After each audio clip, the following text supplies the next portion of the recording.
በመጽሐፍ ቅዱስ ላይ አንዳንድ ሰዎች እግዚአብሔርን ፊት ለፊት እንዳነጋገሩት ይናገራል። በተለይ ሙሴ እግዚአብሔርን ፊት ለፊት እንዳነጋገረው ይናገራል። ነገር ግን እግዚአብሔር አንድ ቦታ ላይ ደግሞ ማንም ፊቴን አይቶ ልድን አይችልም ብሎ የእግዚአብሔር ቃል ይናገራል። ስለዚህ የእግዚአብሔር ቃል እርስ በርሱ ይቃረናል ወይ ብለን ብንጠይቅ የእግዚአብሔር ቃል እርስ በርሱ አይቃረንም።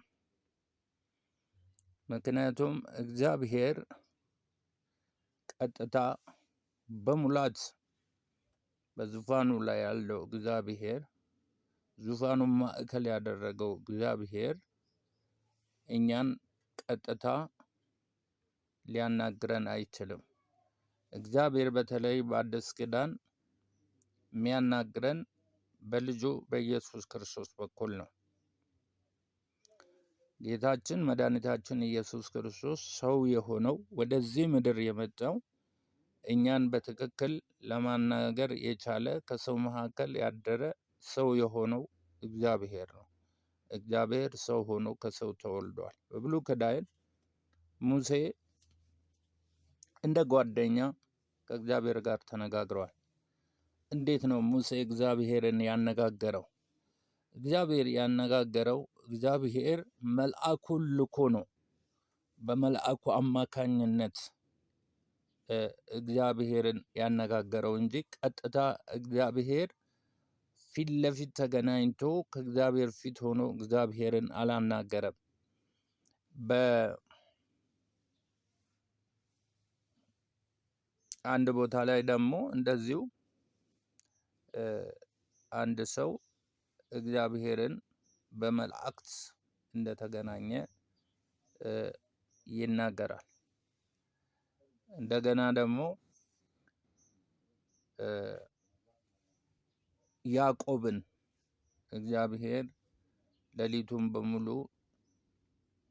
እግዚአብሔርን ስታገል እንዳደረ ይናገራል። ይህ ማለት መልአኩ ነው ከያዕቆብ ጋር ስታገል ያደረው እንጂ ራሱ ቀጥታ እግዚአብሔር አይደለም። ነገር ግን በዚህ ዘመን በአዲስ ኪዳን ዘመን እግዚአብሔርን የምንገናኘው በዚህ በአካለ ስጋችን ሳይሆን ወይ በነፍሳችን ሳይሆን በመንፈሳችን ነው እግዚአብሔርን የምንገናኘው። ከዚህ በፊት እንደተነጋገርነው እኛ መንፈስ፣ ነፍስና አካል አለን። መንፈሳችን ወይንም መንፈስ የሆነው ማንነታችን በእግዚአብሔር ፊት መቆም ይችላል። መንፈስ የሆነው ማንነታችን በእግዚአብሔር ፊት የሚቆመው እንዴት ነው? እኛ እግዚአብሔርን አሳዝነናል። ከፍጥረታችን የቁጣ ልጆች ነበር። ኃጢአታችንና በደላችን በኢየሱስ ክርስቶስ ደም ከኛ ላይ ተወግዷል። ስለዚህ በዚህ ስጋ ማንነታችን ሳይሆን ወይንም በነፍስ ፈቃድ ሳይሆን እንደ እግዚአብሔር ፈቃድ እግዚአብሔር መንፈሳችንን ወደ ራሱ ቢያቀርብ በመንፈስ እግዚአብሔርን መገናኘት፣ በመንፈስ እግዚአብሔርን በክርስቶስ ኢየሱስ ማነጋገር ይቻላል። በመንፈስ ካልሆነ በስተቀር በአካለ ስጋ እግዚአብሔርን መገናኘት አንችልም።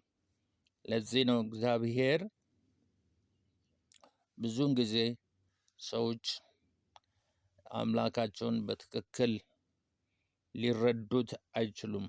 ለምንድን ነው? እግዚአብሔር በመንፈስ ስለሆነ ከሰው ጋር የሚገናኘው። መንፈስ የሆነው ማንነታቸውን በትክክል መጠቀም ካልቻሉ ሰዎች እግዚአብሔርን በትክክል ለመገናኘት አይችሉም። እግዚአብሔር መንፈስ ነው። ማንነቱም መንፈስ ነው። በቃ እግዚአብሔር መንፈስ ነው፣ መንፈስ ነው። ዮሐንስ 4:24 ላይ እግዚአብሔር መንፈስ ነው፣ የሚሰግዱለትም በእውነትና በመንፈስ ነው ይላል። በመንፈስ ካልሆነ እግዚአብሔርን በትክክል ማምለክ አንችልም። በመንፈስ ካልሆነ እግዚአብሔርን በትክክል ማናገር አንችልም።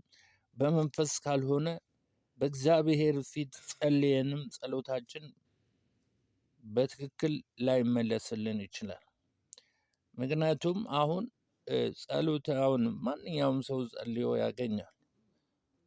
የእግዚአብሔር ልጆች ያልሆኑ ሰው ሁሉ በእግዚአብሔር የተፈጠረ ስለሆነ እግዚአብሔር ልጆች ናቸው። ነገር ግን በልጁ ያመነ ይለያል። በኢየሱስ ያመነ በመንፈስ ነው የሚወለደው። ከየት ነው የሚወለደው? ከሰማይ ነው የሚወለደው። በስጋችን ከአዳም ተወልደናል። በመንፈሳችን ደግሞ በክርስቶስ በኩል ከእግዚአብሔር ተወልደናል። ስለዚህ መወለድን ያገኘ ዳግም ልደትን ያገኘ መንፈሱ የዳነ መንፈሱ የተወለደ ነው እግዚአብሔርን ማናገር የሚችለው። በትክክል ምን መለመን እንዳለበት ምን መለመን እንደሌለበት በመንፈሱ የሚረዳ ሰው ነው። እንደ እግዚአብሔር ፈቃድ እግዚአብሔር የሚፈልገውን የልቡን ሀሳብ የሚጸልይ ሰው በመንፈስ ካልሆነ ብዙ ነገሮችን መጸለይ የሌለባቸውን ነገሮች ሁሉ ልንጸልይ እንችላለን በመንፈስ ካልሆነ። ለምሳሌ እግዚአብሔር አታድርጉ ያለውን ነገር እስኪ ለምሳሌ አንድ ሰው እርስ በርሱ ሰዎች ሲጣሉ አንዱ ወገን ስለዛኛው ወገን እገሌ እንደዚህ ነው፣ ጠላቴ ነው፣ እሱን እንደዚህ አድርግልኝ፣ ቅጣልኝ። መቅጣትም ሆነ ምንም ማድረግ የእግዚአብሔር ፈቃድ እንጂ የኛ የሰዎች ፈቃድ አይደለም። ምን መጸለይ እንዳለብን ምን መጸለይ እንደሌለብን ለይተን የምናውቀው በመንፈስ ስንሆን፣ በመንፈስ ማንነታችን በእግዚአብሔር ፊት ስንሆን እንጂ ያለ መንፈስ ከሆን ከእግዚአብሔር የሚመለስ ጸሎት ብዙም የለም። ያለ መንፈስ የሚመለስ ጸሎት የለም። እንዲሁ እግዚአብሔር ፍጥረቱን ሁሉ ያኖራል። እኩል ዝናብ ያዘንባል፣ እኩል ፀሐይ ያወጣል። መጋቦተ ፍጥረት ስለሆነ እግዚአብሔር ፍጥረትን ሁሉ ይመግባል። ሰዎች ምግባቸውን ሊያገኙ ከእግዚአብሔር ይችላሉ። ነገር ግን የሚፈልጉትን ትክክለኛው እንደ እግዚአብሔር ፈቃድ ከእግዚአብሔር ጋር ለመስራት ትክክለኛ ከእግዚአብሔር ጋር በመንፈስ መጋጠም፣ በመንፈስ ከእግዚአብሔር ጋር መነጋገር፣ በመንፈስ እግዚአብሔር ፊት መቅረብ መቻል አለብን። በመንፈስ እግዚአብሔር ፊት የማንቀርብ ከሆነ በትክክል ጸሎታችን ሊመለስ አይችልም እና በመንፈስ ሁኑ፣ ስትጸልዩ በመንፈስ ጸልዩ ይላል። ኤፌሶን ላይ ይናገራል።